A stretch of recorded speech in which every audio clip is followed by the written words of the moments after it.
Hello नमस्ते, म कृष्ण ढकाल। स्वागत छ तपाईलाई मेरो च्यानल क्रेडिट्स अफ नेटवर्कमा।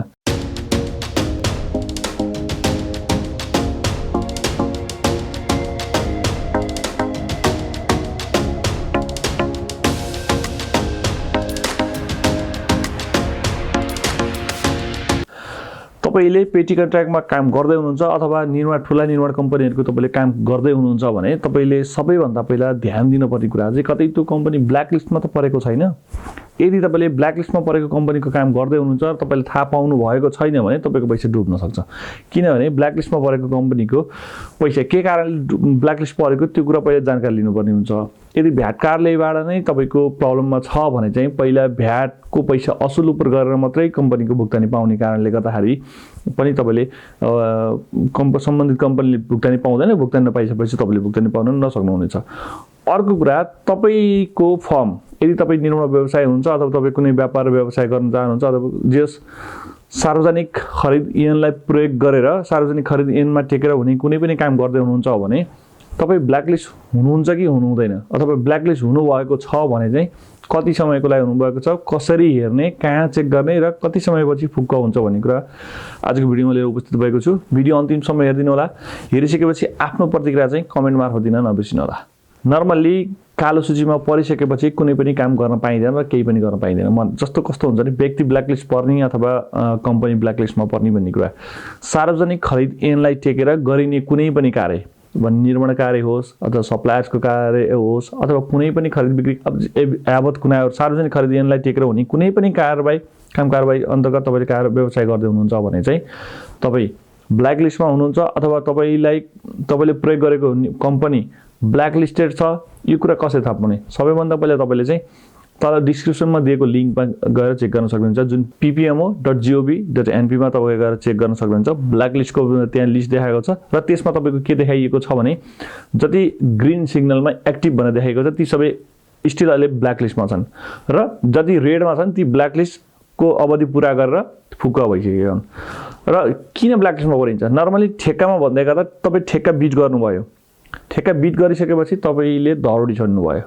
सुरुमै तपाई अलि लो बिट बढी गर्नुभयो मिस्टेकली, तर त्यसलाई छोड्नु पर्ने भयो भने धरोडी छोडिसकेपछि धरोडी छोडेर पनि तपाईलाई ब्ल्याकलिस्ट फाल्छ।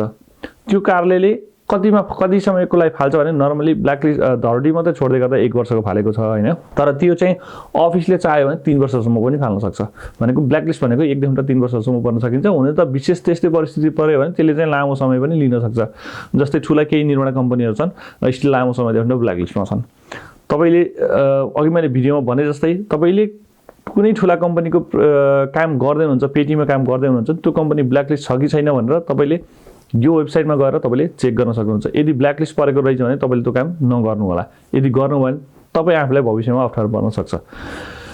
त्यसै तपाईको धरोडी छोडेको हकमा ब्ल्याकलिस्ट पर्छ हैन। तपाईको काम सम्पन्न निर्माण कार्य समयमा सम्पन्न सकिएन अथवा कामको तपाईको प्रगति देखिएन र कार्यालयले तपाईलाई ब्ल्याकलिस्ट चाह्यो भने ब्ल्याकलिस्ट फाल्दिन सक्छ।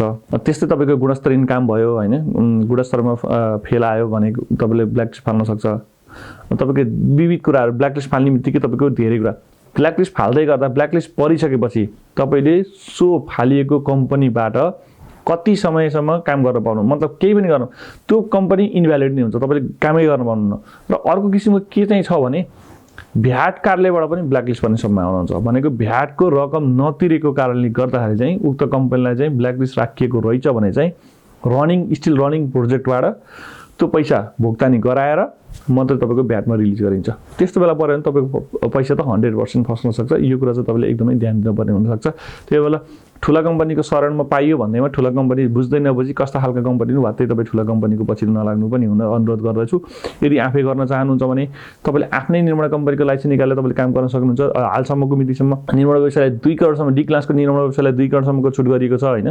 2 करोडसम्म कुनै तपाईको डकुमेन्ट एक्स्ट्रा डकुमेन्ट चाहिँदैन। लाइसेन्स इजाजत निकालिसकेपछि प्रक्रिया पुराइसकेपछि तपाईले 2 करोडसम्मको बिड गर्न पाउनुहुन्छ। त्यसको लागि कुनै एक्स्ट्रा डकुमेन्ट चाहिँदैन र आज निकाल्नु भने आजै तपाईले टेन्डर बिड गर्न पाउनुहुन्छ, भोलि निकाले भोलि टेन्डर बिड गर्न पाउनुहुन्छ। 2 करोडसँग तपाईले काम गर्नुभयो भने 2 करोडको काम भने एउटा मात्रै 2 करोडको काम हैन कि तपाई 2 करोडको 10 वटा काम गरेर 20 करोडको काम गर्न पनि सक्नुहुनेछ। भनेको मतलब 10 वटा 20 वटा जति पनि गर्न तपाईले तपाईको क्षमताले कति सक्छ त्यो तपाईले गर्न सक्नुहुनेछ।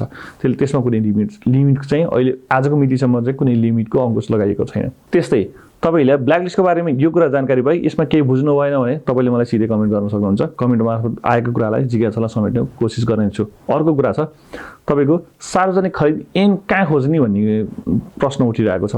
मैले केही समय पहिला अलिकति सार्वजनिक खरिदको बारेमा केही थोरै जानकारीमूलक भिडियो बनाएको थिएँ र धेरैको कमेन्ट र अरू डाइरेक्ट मेसेजमा के भन्नुभएको छ भने सर सार्वजनिक खरिद नियावली कहाँ पाइन्छ? सार्वजनिक खरिद नियावली तपाईले यो ब्ल्याकलिस्ट जुन PPM को साइट जसरी हेर्नुहुन्छ त्यही साइटमै तपाईले एक्ट एन्ड रेगुलेसन जुन हेर्नुहुन्छ त्यसैमा तपाईले एक्ट एन्ड रेगुलेसन भन्ने ट्याब छ। त्यो ट्याबमा क्लिक गर्नु भने सार्वजनिक खरिद एनका लिस्टहरू तपाईको त्यहाँ देख्न पाइन्छ र त्यसबाट डाउनलोड गरेर तपाईले त्यसलाई अध्ययन गर्न सक्नुहुनेछ। यति भन्दै आजको भिडियो कस्तो लाग्यो आफ्नो प्रतिक्रिया दिन नबिर्सिनु होला। साथै भिडियो मन परेको देखाउनु लाइक गरिदिनु होला, शेयर गरिदिनु होला।